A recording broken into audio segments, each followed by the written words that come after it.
किया आग की उस लपट में जले हम सभी। अरे जब धुआं था उठा बाग जलियान का, एक दिन उन कमीनों को जाना पड़ा। बच्चा बच्चा जगा जब हिंदुस्तान का।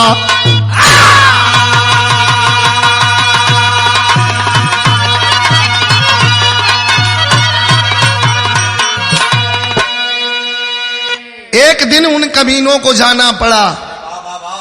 बच्चा बच्चा जगा जब हिंदुस्तान का। भक्ति कई प्रकार का बा, भगवान का भक्ति बा, माता पिता का भक्ति बा, अपने से बड़ों का भक्ति बा, गुरु की भक्ति बा, लेकिन सारी भक्ति से सर्वोपरि भक्ति देश भक्ति है। हमारे गुरु जी एक लाइन कह के चल गए कि इस वतन की बलवेदी पर जो वीर पुरुष चढ़ जाता है यह जीवन धन्य हो जाता है और 7 पुस्त तर जाता है। मरने वाले जो वतन पे शहीद हुए और जो आज भी सरहद पर शहीद हो रहे हैं, उनका कोई जवाब नहीं है। कव्वाली का तर्ज लगल, एगो रजनीगंधा तोहरे मतिन लड़की कौनो लड़का से कहले रहल। आप लोग गीत में सुन ले बानी धनंजय बाबू, अगर 2 दिलों की मुलाकात होगी, कबो कबो मुंह ना बोलेला आंखिए बोले ले। आंख का भाषा जे बूझ जाओ तो जान जा कि मर्डर लिखल है, ओकर रूप मर्डर का कई गो है। एगो प्यार का मार होले दादा, एगो तलवार का मार होले। रजनी तू बतावा प्यार का मार सहबू की तलवार को? देखे में नहीं लगत कि तलवार सहबू।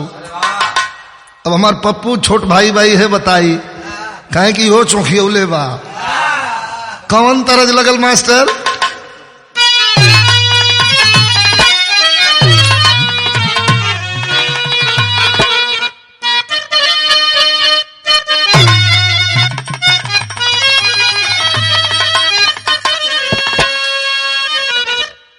मेरा रूप पढ़ल लिखल बा, मर्द बेचारा अनपढ़ बा।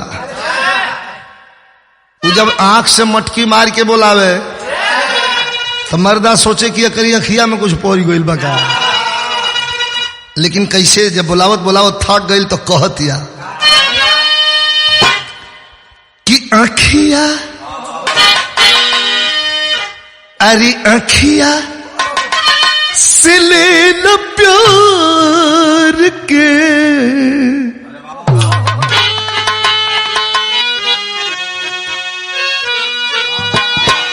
अरे अखिया से ले ला प्यार के, अरण्य बताए सजन।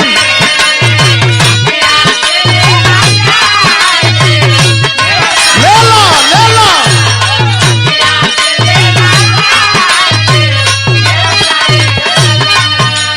तोहरे के मान ली हली दिल के देवताए सजनी।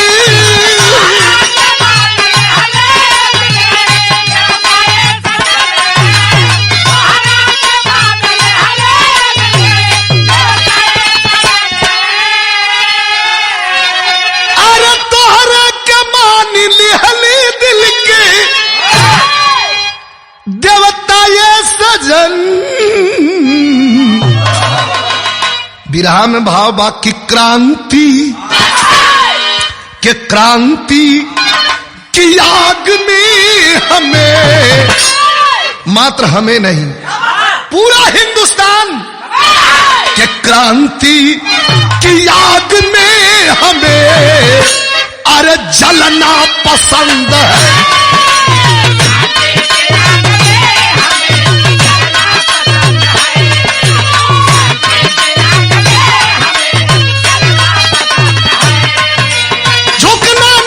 मंजूर है, मरना पसंद है।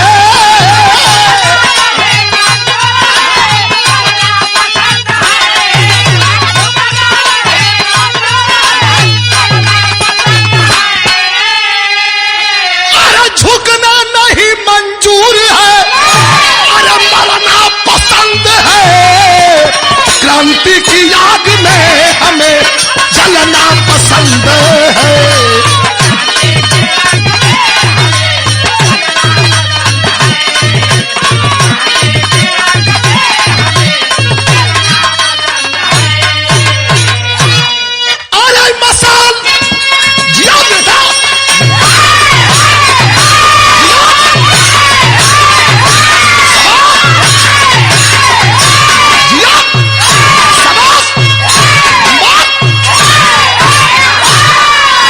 अब लगल है कि अंग्रेजन के मारे के व्यवस्था भइल है। भाव स्थल समझ लें। अरे मिसाल क्रांति की जली थी जब कलकत्ता से,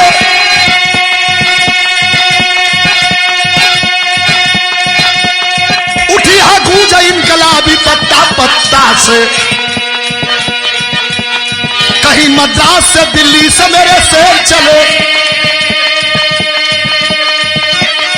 पट्टा पंजाबी मूंछों पे हाथ फेर चले, भीड़ मेले में भी डायर ने देखा मौका है, चाहते लोगों के छाती में गोली झोंका है, कूद कुएं में गए कितने छटपटाने में, जान कितनों की गई जान को बचाने में, बहादुर शेर सिंह जब फंस गए झमेले में, बहादुर शेर सिंह जब फंस गए झमेले में, छोड़ बीबी बच्चों को मर गए उस मेले में, छोड़ बीबी बच्चों को मर गए उस मेले में, माता कुलवंत कौर का सुहाग लूट गया, माता कुलवंत कौर का सुहाग लूट गया, बड़े बेटे सुरजीत का भी साथ छूट गया।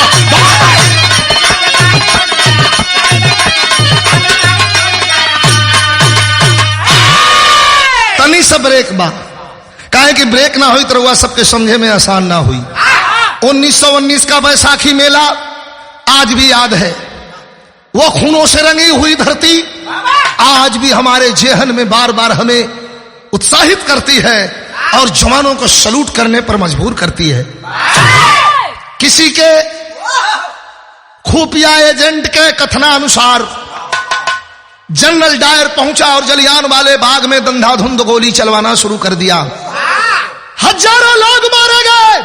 उस मेले में एक व्यक्ति आया है, शेर बहादुर सिंह, पट्टा पंजाबी, अपनी बीबी कुलवंत कौर के साथ आया है। संजोग दुई को बेटा भगवान दिले रहलन, छोट छोट रहलन सब, वही धीरे धीरे गोड़े गोड़े डेगे डेगे चलन सा गिर जान सब, और दोनों जोड़वा पैदा रहलन, नक सक 2 in 1, एकदम 2 कॉपी। जैसे फिल्म में रुआ सबे देखिला जोड़वा फिल्म भइल, डबल रोल एकदम। अगर माई काजर कह के एगो लड़का के दहिने एगो लड़का के बाएं डिठौना ना लगावे तो माइयो ना चीन पावे कि कौन सुरजीत है या कौन गुरमीत है। बिरहा का मेन मतलब होला कहानी। कहानी रुआ सबे समझ लें कैसेट के माध्यम से। एक बेटे को पिता शेर बहादुर सिंह गोद में लिए हुए हैं, एक बेटे को माता कुलवंत कौर गोद में लिए हुए और मेला का लुत्फ उठा रहे हैं। इतने में आहा कुदरत का कहर बरसने लगा। जनरल डायर की गोलियां आग उगलने लगी, उसकी बंदूकें। लोग अपन जान बचावे खातिर कुआं में कूदलन, जे कुआं में कूदल उहो मरल, जकरा के गोली लगल उहो मरल। लेकिन उसी में से एक गोली आई और शेर बहादुर सिंह के बाएं तरफ छाती में छुप गई। गोली लगी और बेटे को गोद में से धीरे से नीचे उतारा और अपने दुल्हन से कहा कि कुलवंत, लगता है कि अब साथ छूट जाएगा। अरे इरवा का कहता नहीं, हाँ कुलवंत, हाँ मुझे गोली लग गई है। नहीं कहने के गोली लगल, और गोली लगती है तो एकाएक तुरंत ब्लड नहीं आता है। कहां गोली लगल बा? कहीं कुछ नहीं के भाई, हई तो कुर्तवा तन से छेदाइल बा। ओकरा 10-20 सेकेंड के बाद तब खून गिरे लगल, धरती पर गिरने लगा। लइकवा हथवा से छूट गई। एगो लड़कवा के माई ले ले बिया, एगो लड़कवा के बाबू ले ले बाड़न। गोली लगी, वह लड़का हाथ से छूटा, डेगे डेगे माई माई कह के रोवत मेलवा में भीड़िया में चली। देखिए यहां दुविधा है। एक तरफ पति का प्राणांत हो रहा है, एक बच्चे को गोद में लेकर के अपने पति के लाश पर छाती पीट पीट कर को रो रही है वो कुलवंत कौर, और दूसरी तरफ उसकी आंखें अपने दुलार को खोज रही है, मेरा बेटा कहां गया। देखिए दुविधा ये माई के सामने।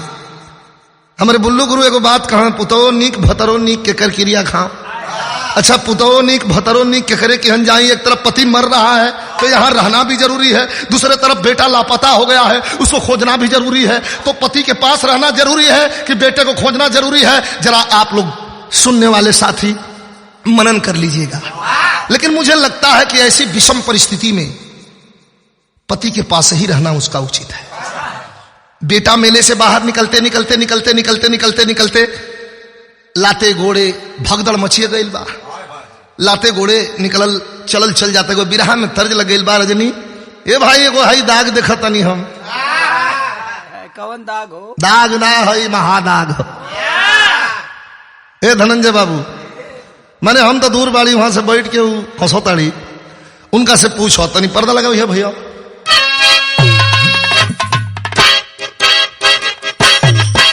जियो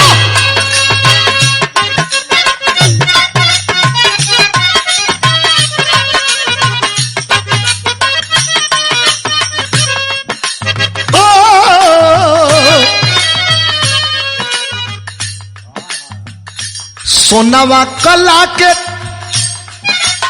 आज नया नया देखतो बनी, सोनावा कला के तेसी करिया हो,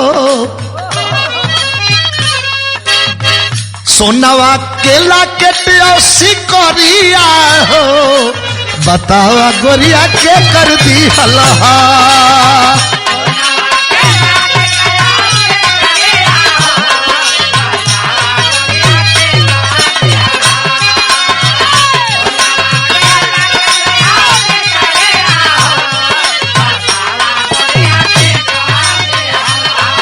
तोहरी गलवा पे ए रजनी आ तोहरी गलवा पे दांत के निशानिया बतावा चुम्मा के कर ली हलहा। तोहरी गलवा पे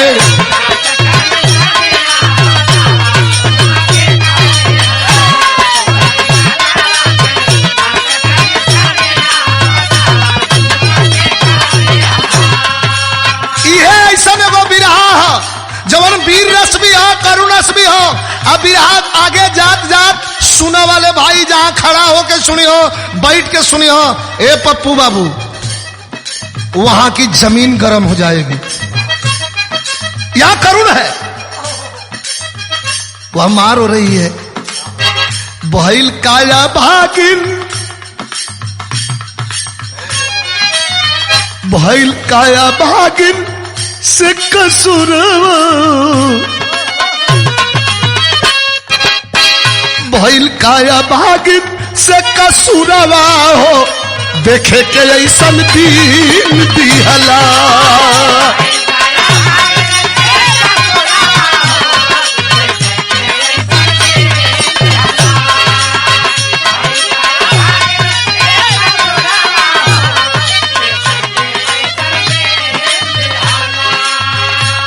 हमारा मंगिया के दहकत से नूरावा छने में विधना छीन लियला। हमारा मंगिया के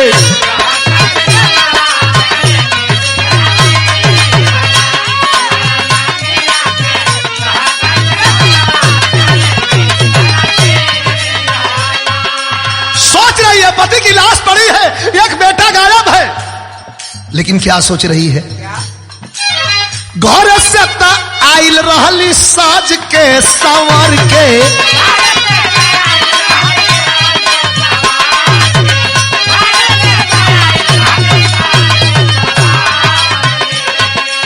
अरे घर से आइल रहली साज के संवार के, कैसे अब जाइब घरवा दुनिया उजार के।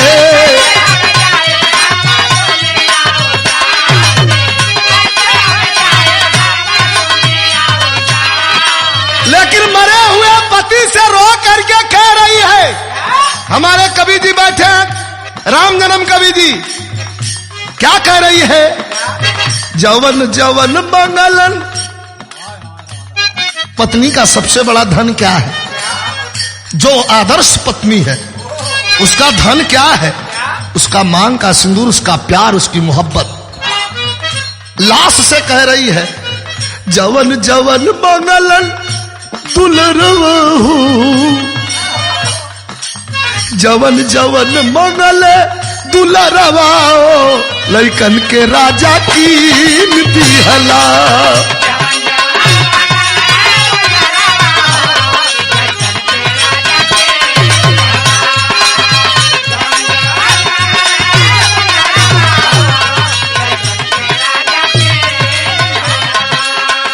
जवन जवन मंगल दुलरावा हो लइकन के राजा कीन दिहला हमरो मंगल सूत्र से नूरा सिंहोरावा छाने में विधना छीन लिहला।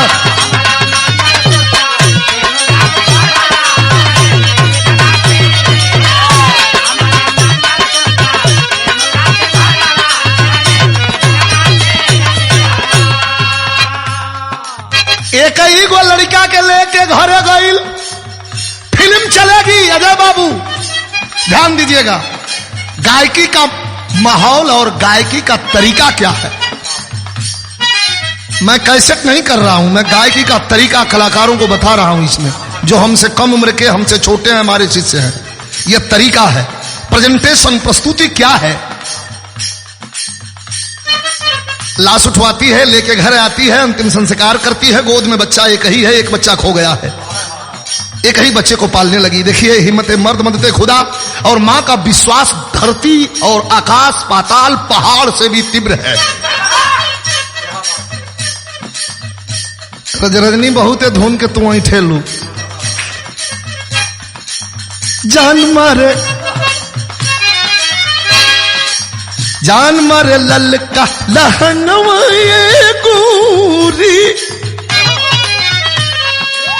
जान मारे ललका लहंगवाए गोरी, जो बन डोलावता ईमान, झोलिए में अटकल परान, हे गोरी तोहरा चोलिए में अटकल परान।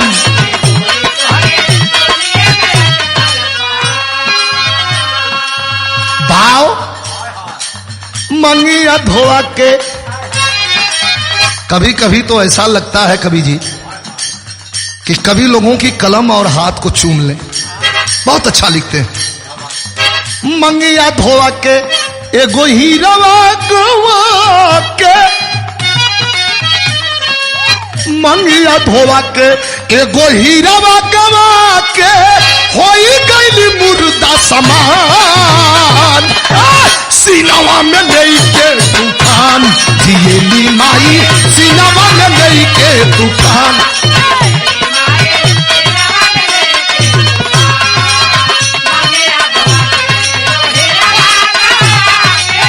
होई गईली मुर्दा समान, सीनावा में लेके तूफान। विश्वास एक गो लड़का गुरमीत एगो हेरा गइल बा, पालतिया कहियो न कहियो, कहियो न कहियो हमर दूध ललकारी, कहियो न कहियो हमर दूध ललकारी, बाप के मुदैयन के चुन चुन के मारी।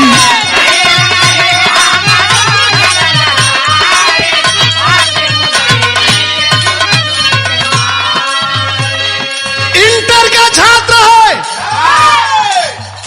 का छात्र है, यह कहीं बचा हुआ बेटा गुरमीत, तो गुरमीत सिंह बन के नाग फुफुकारे, गुरमीत सिंह बन के नाग फुफुकारे, भाईल जबर रखिया उठान, सीनावा में लेके तूफान, जियेली माई सीनावा में लेके।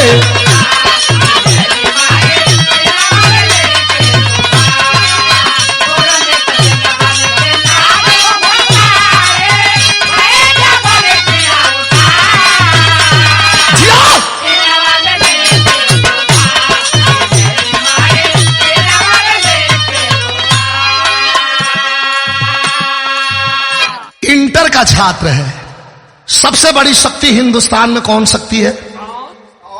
छात्र शक्ति।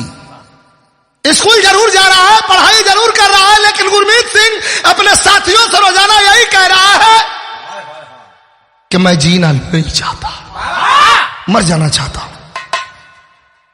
दोस्त थे, अरे भाई क्यों मर जाना चाहते हो? जलियान वाले बाग में हमारे बाप का कातिल, ये पूरी अंग्रेजी फोर्स है।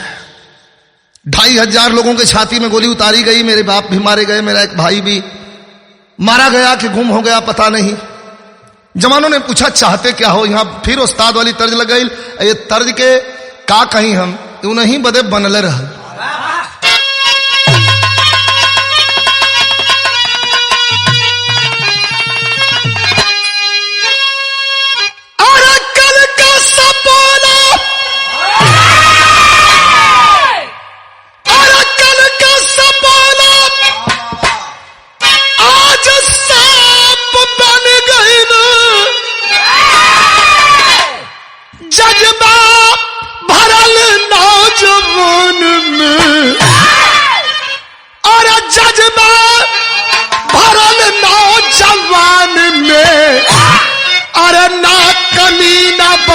पई है हिंदुस्तान में।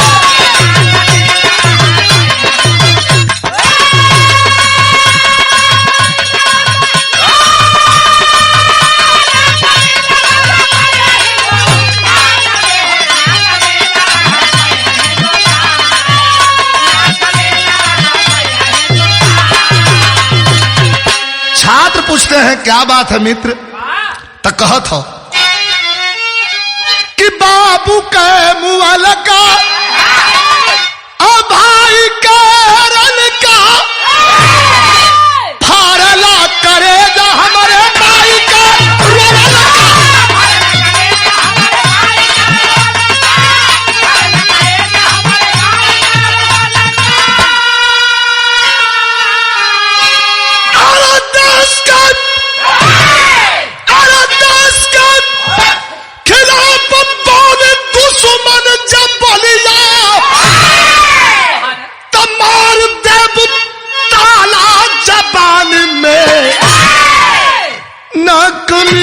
बचे पई है हिंदुस्तान में। देश के खिलाफ बोली दुश्मन जे बोलिया तब मार दे ताला जबान में। हमारे देश के खिलाफ बोली बोलने वालों की जबान काट ली जाएगी।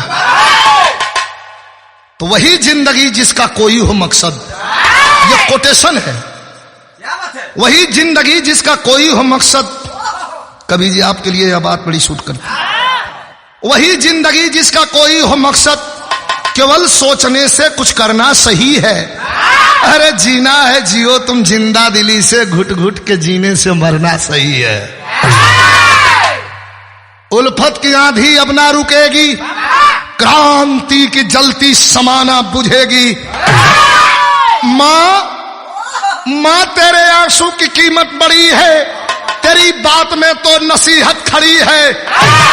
अरे दफन कर दूं बैरी के सीने की धड़कन, दफन कर दूं बैरी के सीने की धड़कन।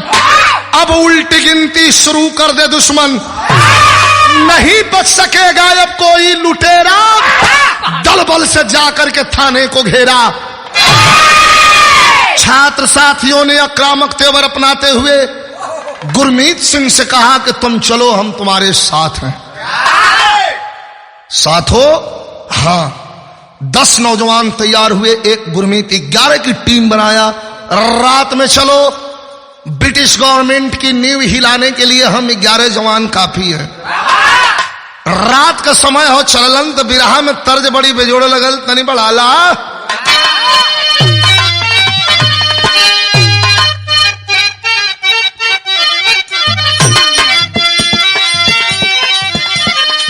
रजनी सब गावला तू गावेलू। बारी उमर कमर लचक, लेकिन बघवा बिलरिया का खिस्सा कुल बता दे, एक ठे ना बतौले ही। सब केहू गाय के बैठे तो बुल्लू उस्ताद धीरे से गाँव। बाबा में बोलावे पानी,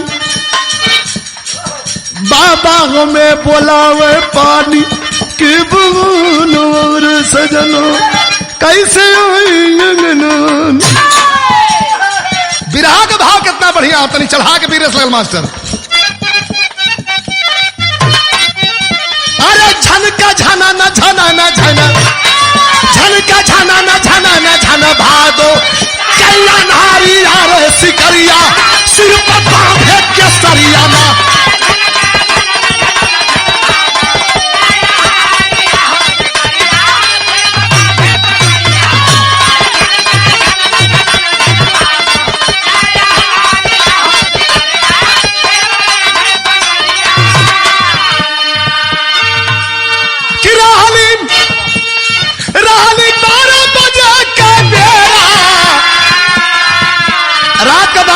समझ चला रहली 12 बजे का डेरा,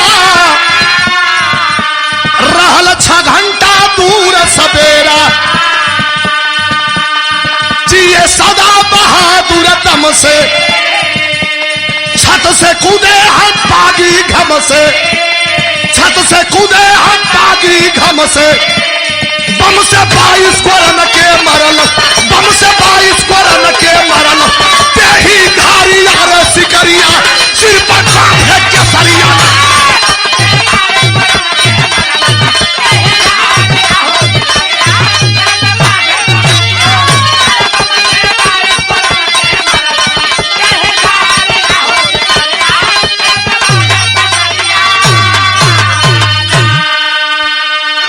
छात्रों के साथ गुरमीत सिंह पहुंचा थाने पर। थानवा पर कैसे रहलन अंग्रेजवा, कौना सूतल चेत घमंडी, कौना सूतल चेत घमंडी, मार के कैलस छटिया ठंडी, भागल थाना में आग लगा के, घुसल एक गुरुद्वारे में जाके, ताका दुश्मन ही है चाला, ताका दुश्मन ही है चाला, या नारी यार सिकरिया सिर पर बांधे के सरिया।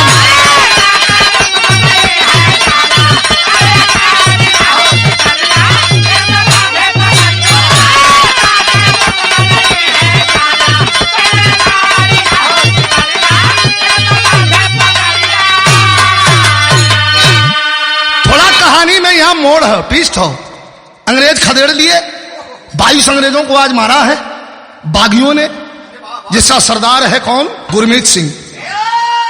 आगे आगे भाग रहे हैं, पीछे पीछे अंग्रेजी पुलिस पीछा कर रही है, 6 जवानों को मार गिराया, लेकिन अंग्रेजों का टारगेट कौन है, गुरमीत सिंह।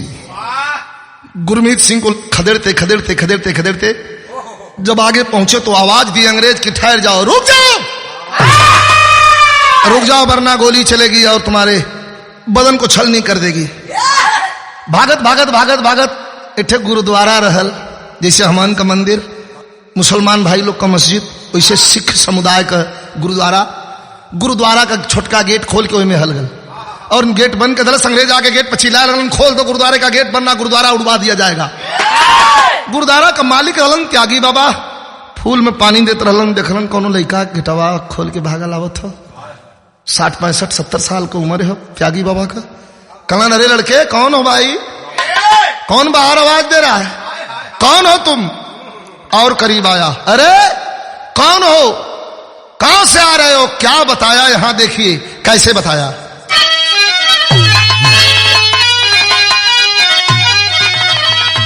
कालस की है बाबा, अरे गुलामी अब ना देश में रही, अरे गुलामी अब ना देश में रही, अरे दुश्मन के छाती पर बम से दिया सलामी।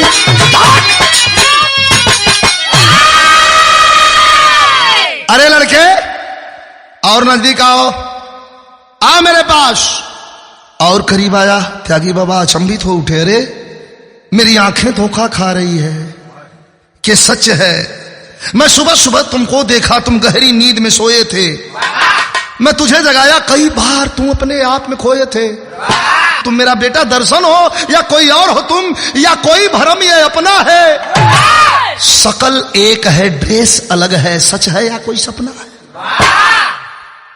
मैं देखा तो मेरा बेटा सोया है, दर्शन तो तू नहीं लग रहा है, कौन है बेटा पर, रोवे लगल, आंख से आंसू गिरे लगल, कह बाबा हम के हैं बताई, का मतलब मास्टर।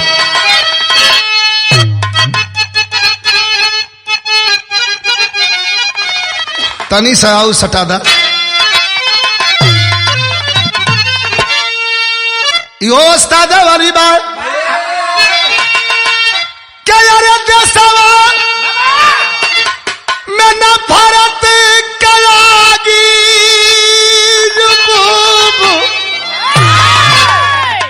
हर देशवा मैं न भारत कयागी बाबा अब बनाई दिया लस हम के बागी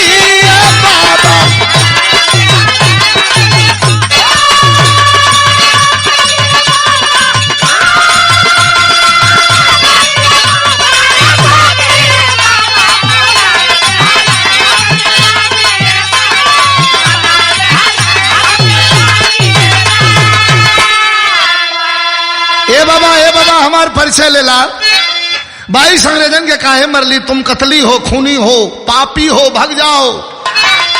कवई 1919 के मेला में, बैसाखी के मेला में हमारे बाप के छाती में गोली मारल गई।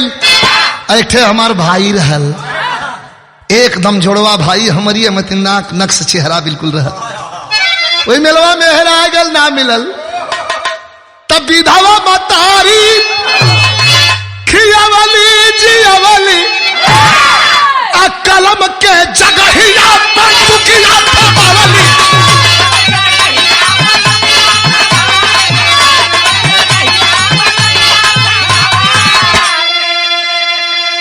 अरे दहली सनूरवा के त्यागी। एक तरफ हमारे पिता के मोले का दर्द, दूसरे हमारे भाई के हेरैले का पीड़ा। त्यागी बाबा का आँख खुल गई। है आओ तौले गुरमीत का निरखा बाबा सुरतिया अखिया में ननवा का नाचे मुरतिया।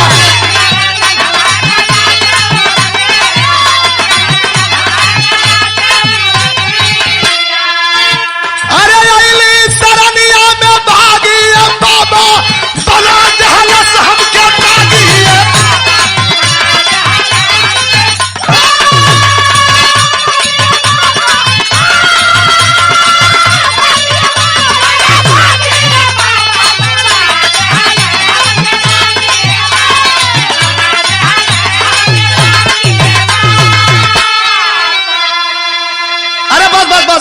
बस सब समझ गए, नहीं कुछ बतावे की जरूरत नहीं आया। चल चल चल चल चल चल चल। ले गए गुरमीत को बाबा, खोल के स्टोर रूम, और वही में बन के देखला अपन शर्टवा देता। कहना शर्टवा का करवा भैया, लाल बरत में 3 शर्ट पहले रह। कहते दे बच्ची निकाल के, कह शर्टवा का करवा, कहते देव तब बचाई। शर्ट लेके गईलन है और अपने बेटा दर्शन सिंह के पास, जो अलसाया हुआ जवान है, जवानी में आलस बहुत घेरे ले।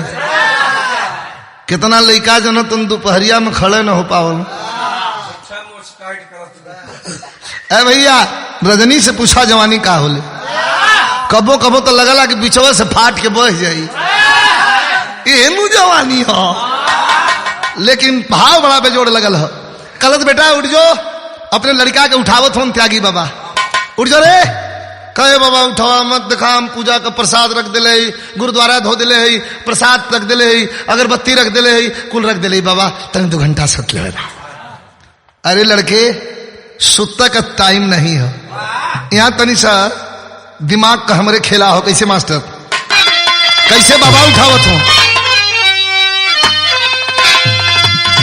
उठावत हो बेटा उठ जो। अरे 10वां गुलाम बा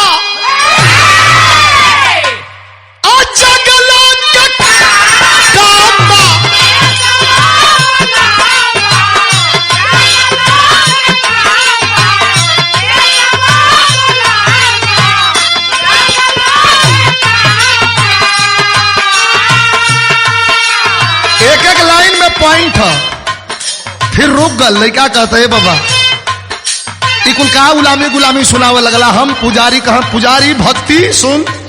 देश भक्ति से बढ़ के नहीं कवनो धाम बा।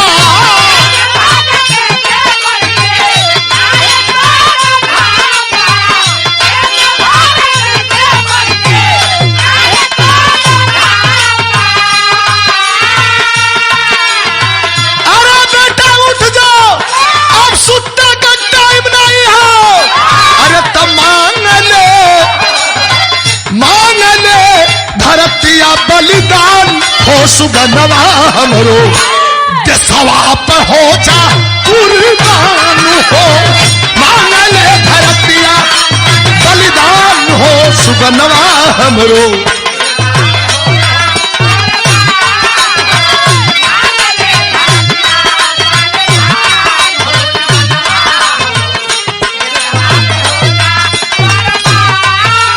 ए बाबा ए बाबा ए बाबा, हम पूजा पाठ करा वाला आदमी कहा चुप रहो बुर्बक। सुन, पूजा पाठ करवाया गिला, पूजा पाठ करवाया गिला जन्म बन जाएगी, देश सेवा करवा सातो पुस्तक तर जाई।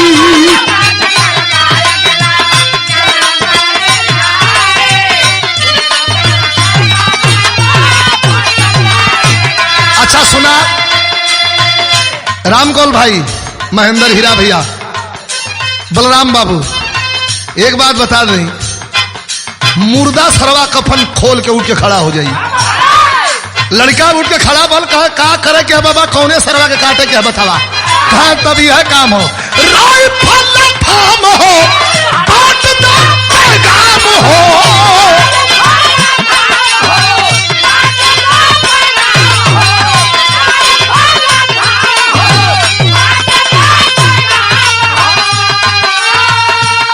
ए बाबा ए बाबा ए बाबा ए बाबा, राइफल उठा लें बाबा, हमारी उम्र 18 साल कलर रे गुरबत, 16 बरस में फांसी झूला खुद राम हो।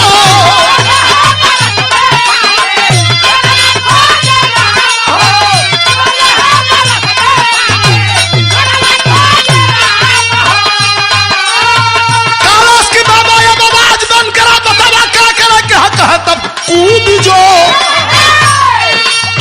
कूद जो, कूद जो समर में सीना तान हो जवानवा हमरो, दसवा तो हो जा कुर्बान हो, कूद जा समर में सीना तान हो जवानवा हमरो।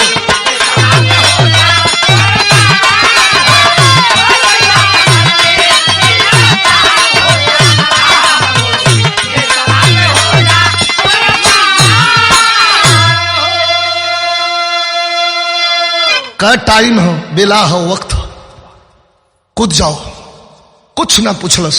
आज्ञाकारी शिष्य बन करके बाबा से सवाल नहीं किया। ठीक आपका जैसा इच्छा, क्या करे क्या बाबा, कहीं बाहर अंग्रेजी पुलिस खड़ी है, ये शर्ट पहन लो और जाओ, जा करके अंग्रेजों के सामने सरेंडर बोल दो, गिरफ्तार हो जाओ। गिरफ्तार हो गल, जब गिरफ्तार हो गल अंग्रेज ले गईलन, मुकदमा चला, सारे सबूत और बयान को मद्देनजर रखते हुए ब्रिटिश गवर्नमेंट अपना फैसला सुनाती है कि बागी गुरमीत सिंह को फांसी की सजा दी गई है। पूरे हिंदुस्तान में खबर छप गई, अखबार रेडियो के द्वारा लोगों तक खबर पहुंची। कोई गुरुद्वारा में फूल में पानी देता गुरमीत, देखलस अखबार पढ़लस, हंसा, ए बाबा हम तो यहाँ फूल में पानी देते ही, ससुरा वाले कौने गुरमीत के फांसी चढ़ावत हूं। त्यागी बाबा रोवे लगल, कलन जो फांसी पर चढ़ रहा है वो कोई और नहीं है रे पगला, तेरा ही वह भूला हुआ भाई जो बचपन में तुझसे बिछड़ गया था। मैं तेरी बात जब सुना तो सुनते सुनते मुझे पता चल गया, मैं उसी मेले से बचा के उठा के ला के पाला हूं, नाम भी नहीं बता पा रहा था, इसका नाम दर्शन सिंह रख दिया हूं। रोने लगा गुरमीत, कहा कि हमारे भैया सुरजीत हुआ, ये तो बड़ा बुरा हुआ, निर्दोषी मेरे भाई को फांसी की सजा अगर हराम जादों ने दिया तो इस जमाने में आग लगा दूंगा, जला दूंगा ब्रिटिश गवर्नमेंट की हुकूमत को। कहा बेटा घबराहट नहीं, कहे अब कौनो बड़ाहट घबराहट ना हो, तू हट जा लम्बे, लेकिन एक बात कहा, क्या तनी और बढ़ जा,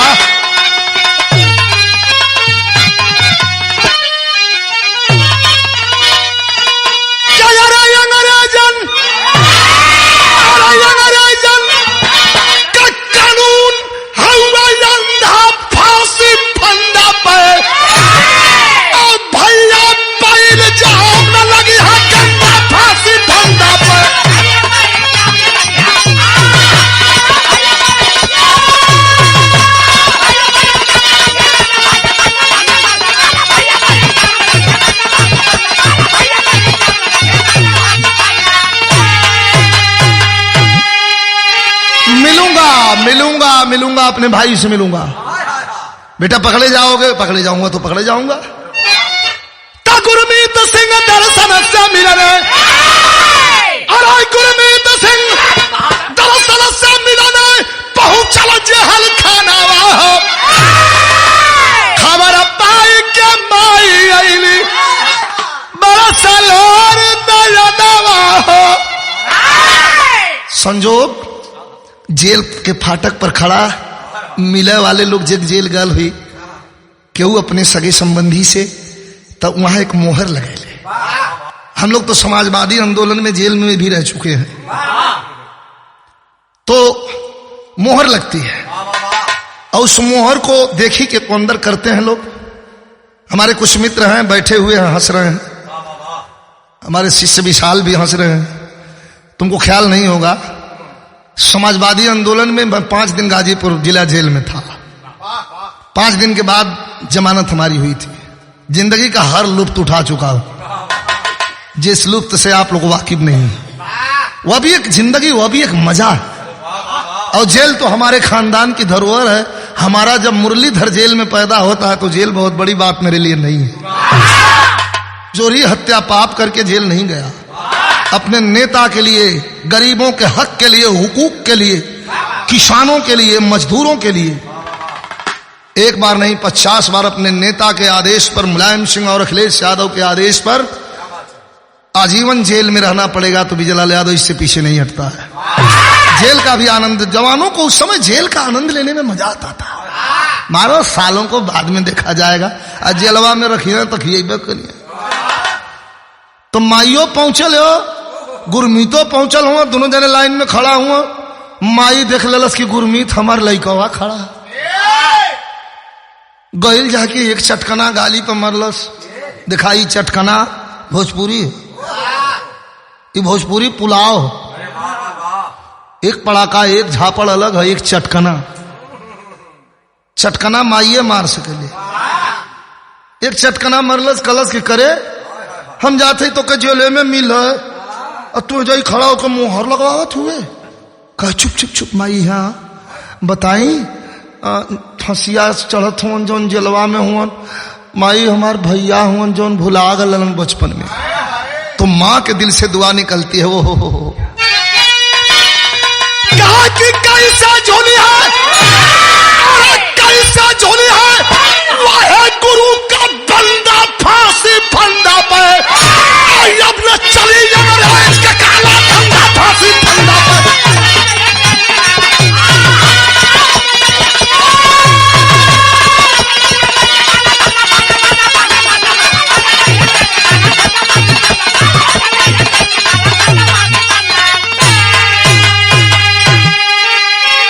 अरे क्या बात है, कैसे झूली है वाहे गुरु का बंदा फांसी फंदा पर। कैसे भगवान का भक्त फांसी पर झूलेगा। तू मारा है 22 अंग्रेजों को, तू मेरा बेटा है, तू फांसी पर झूलता तो हमें दर्द नहीं होती इसलिए कि तुमने 22 अंग्रेजों को मारा है। लेकिन मेरा बेटा जो जिंदगी भर वाहे गुरु की सेवा किया वो फांसी पर झूलेगा। और सबसे खुशी की बात कि हमारे हेरायल को ही नूर मिल गल। एक माई के लिए धन दौलत कोई माने नहीं रखत। एक माई के लिए ओकर बेटा होकर जिंदगी हो, ओकर थाती हो, ओकर धन हो, ओकर दौलत हो, लेकिन भाव कभी लिखल नहीं।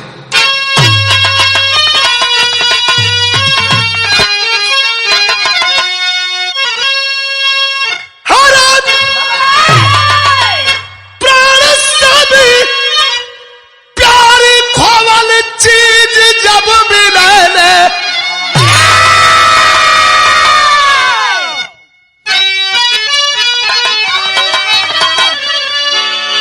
दिलवा में खुशियन, दिलवा में खुशियन का सागर लहरा।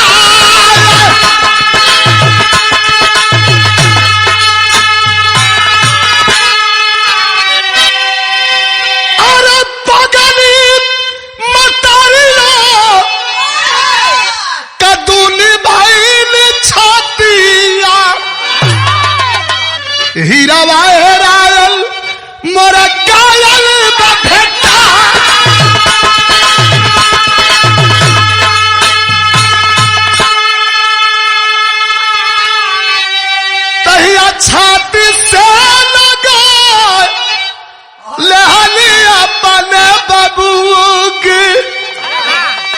सब ही का अखिया गई न छल छला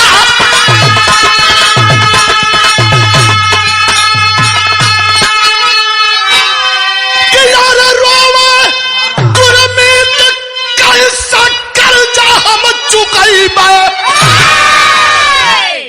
बाप से भी ज्यादा कर्जा भाई का लखा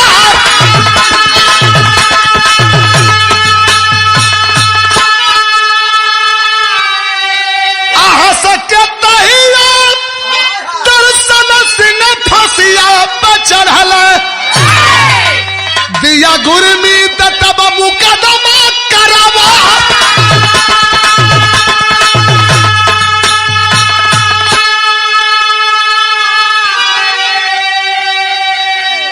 निर्दोषी दर्शन सिंह को गुरमीत समझ के फांसी पर अंग्रेजों ने चढ़ा दिया।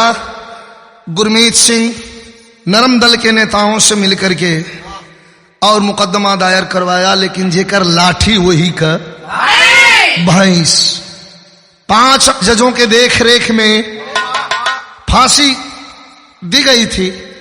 5 अंग्रेज जज जो थे उनको डिसमिस कर दिया गया, पदच्युत कर दिया गया, लेकिन कुछ ही दिन के बाद फिर बहाल हो गए। जंगल की आग जैसी धू धू कर पूरे पंजाब में बगावत की आंधी बह चली कि निर्दोषी दर्शन सिंह वाहे गुरु के बंदा को फांसी चढ़ा करके साले अंग्रेज फिर बहाल हो गए। अब कानून का सहारा न लेकर के हमारी तलवार जवाब देगी। भाव है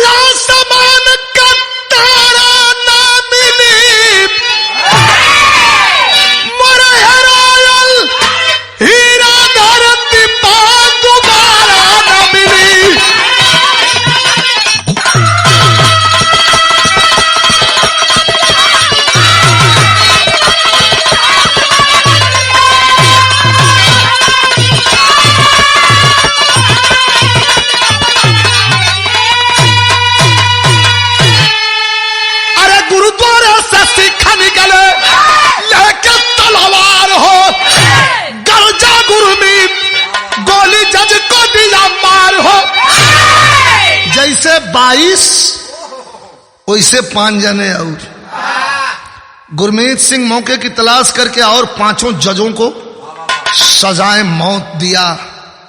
तो कवि ने साफ किया है यहां, अरे बिना कान चलना गुनाह हजारा ना मिली मरे हेरायल हीरा धरती पर दोबारा ना मिली।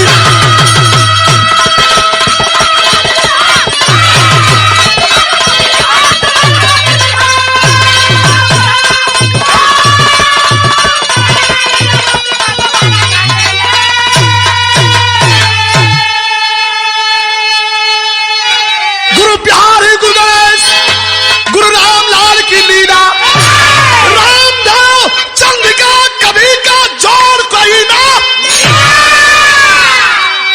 सुने बधे बड़े रंगबाज लोग यहां बैठल हूं, केसर पहलवान, राजेंद्र यादव, मुलायम सिंह यादव, बीरू सरदार, लेकिन भाव हो गुलामी अब ना देश में रही